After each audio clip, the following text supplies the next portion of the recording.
Good morning everyone, how are you all? It's Laura here from See Clear Counselling, and as usual on a Wednesday morning I'm here with my live video with some tips on managing and reducing your anxiety. And today I'm going to be talking about safety behaviours.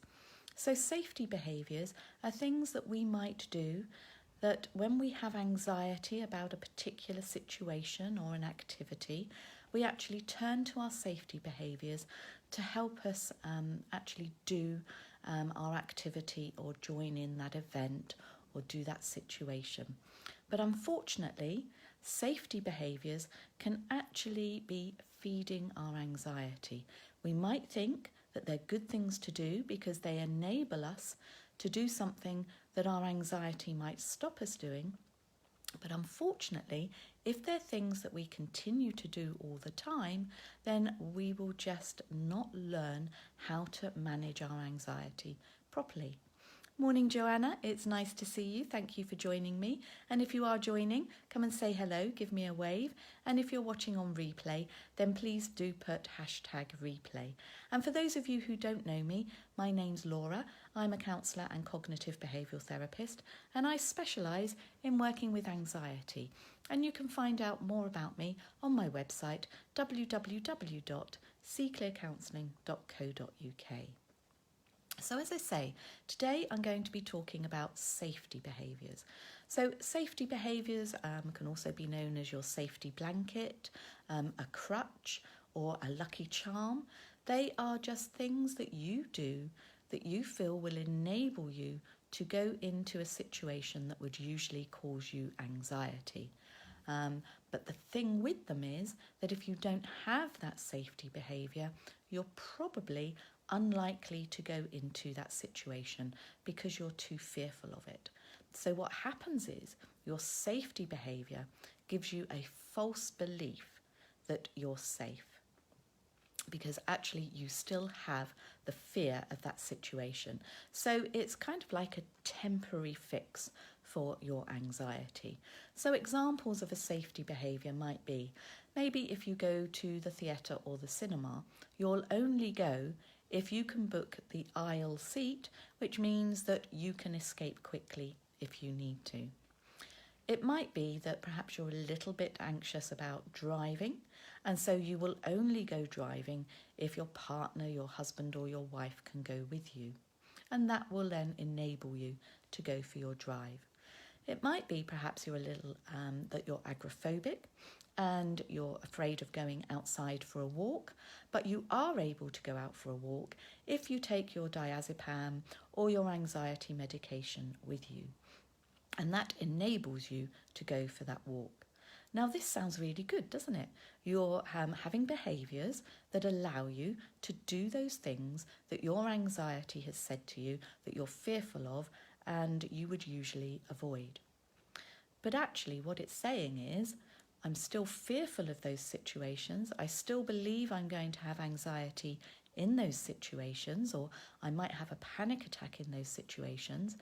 But if I've got my safety behaviour, then actually I'm going to be fine.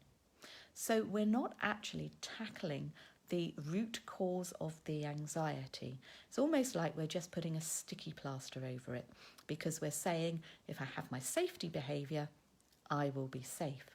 But what we're not saying is I'll tackle the anxiety, I'll learn about my anxiety, I'll understand my anxiety, and I will learn ways that I can be in that situation and actually my anxiety is at a manageable level that I can do that on my own.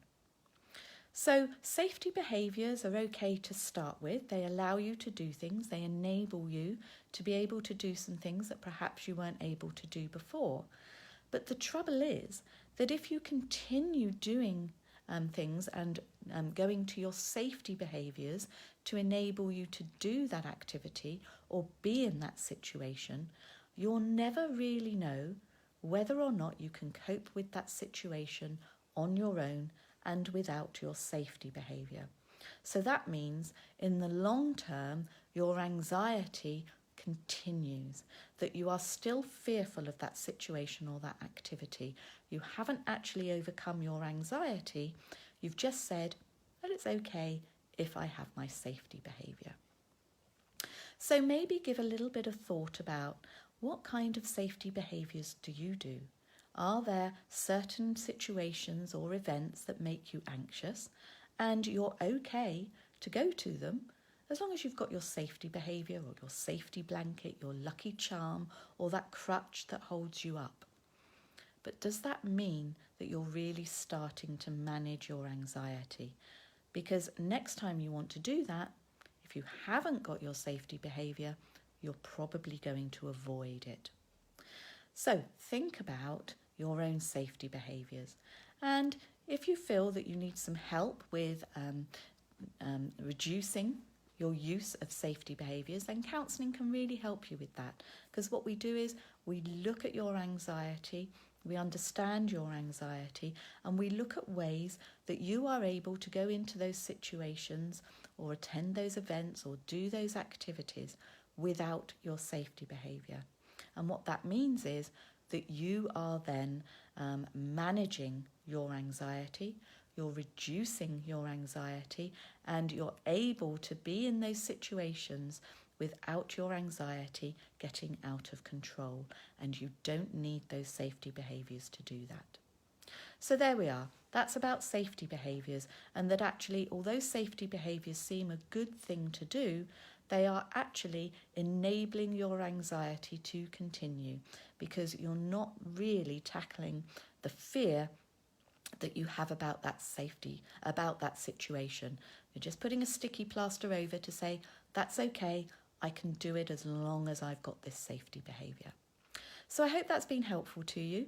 And as I say, if you do want more information about what I do, then please do go to my website, www.seeclearcounselling.co.uk. And if you'd like to join my anxiety support group here on Facebook, then you can look for Beating Anxiety in the search bar in Facebook, and I'll welcome you into our lovely little support group.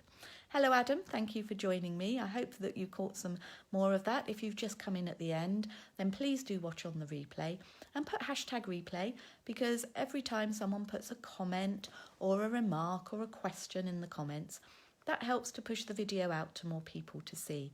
And if there is any questions that you have about anything that I've covered today, then please do put them in the comments. I'll happily come and answer all of your questions and respond to your comments later on in the day. Thanks very much for your time, and I will see you again next Wednesday. Take care. Bye for now.